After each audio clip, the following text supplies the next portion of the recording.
Welcome to the An English Coffee Office. Today is Friday, August 15, and like every morning, David and Alex are at the coffee machine. Hey Alex, how's it going? Grabbed your coffee yet, or are you just daydreaming by the machine again? Hey David, I'm doing all right, just waiting for the slowpoke to brew. How's your morning kicking off? Oh, you know, the usual sales hustle? I've already had 3 clients bugging me for quotes before I even got my first sip. That's brutal. I've got a project update meeting later, but at least I've got this coffee to keep me sane. Speaking of keeping sane, did you catch that news on CNN about the US and China pausing tariff hikes for another 90 days? Sounds like a big win for trade. Yeah, I saw that. It's a temporary truce, but it could ease some pressure on supply chains for a while. Man, I'm crossing my fingers. Last time tariffs jumped, my clients were losing it over shipping costs. Total chaos for my sales targets. I get it. When costs spike, it throws off project budgets and timelines too. Everything gets delayed. Exactly. I had to sweet talk a client into paying extra for express shipping last year. If this pause holds, maybe I can avoid playing negotiator for once. Let's hope it sticks. It's not often the 2 biggest economies hit the pause button, even if it's just for a few months. No kidding. I mean, it's like a ceasefire in a boardroom battle, rare and shaky. True. But even a short break could mean steadier prices for goods, which helps everyone down the line. Yeah, steadier prices would be a lifesaver. I'm tired of explaining to clients why their orders cost 20% more overnight. It's a domino effect. Stable trade could mean fewer headaches for procurement and planning on my end too. For sure. Hey, on a different note, did you see that New York Times article about virtual reality tech for remote work?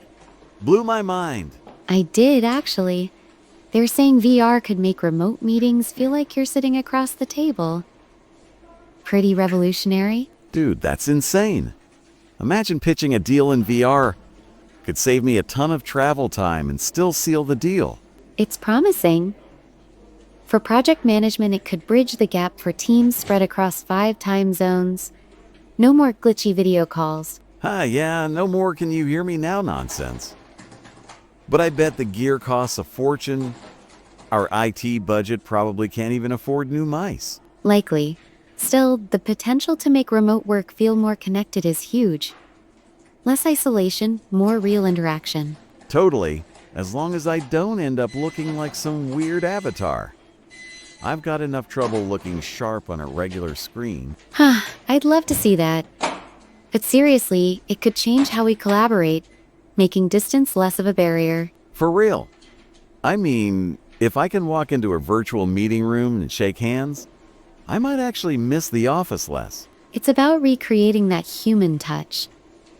Even small things like virtual eye contact could make brainstorming sessions more effective. Yeah, I'm sold on the idea, just not on the price tag.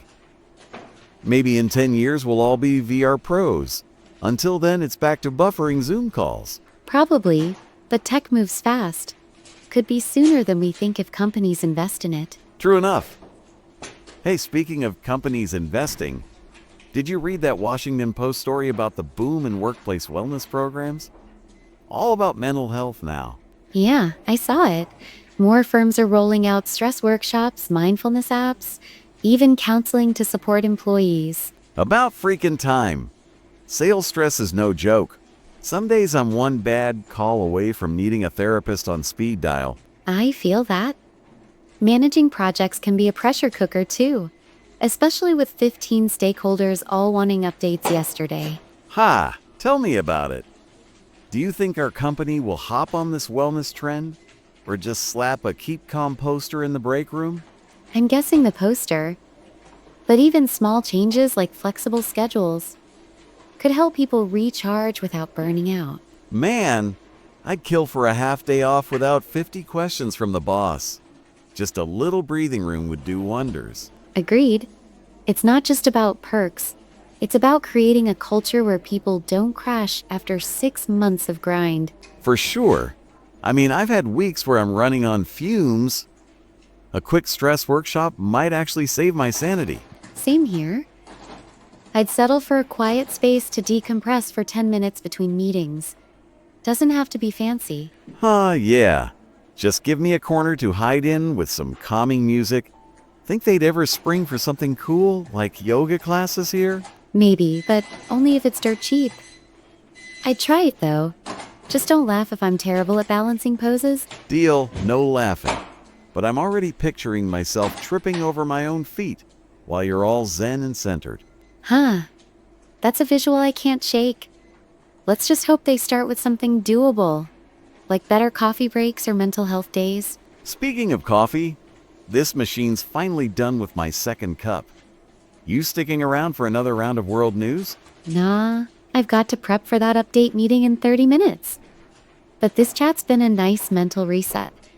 Thanks for the banter. Anytime, Alex. Catch you at the machine tomorrow. Don't let those project deadlines chew you up. I'll try not to. Have a good one, David. Crush those sales calls like a pro. Will do. See ya. Time to get to work. Don't forget to subscribe and practice your English every day. You'll see how it just keeps getting better and better. See you tomorrow. Hope you have a fantastic day.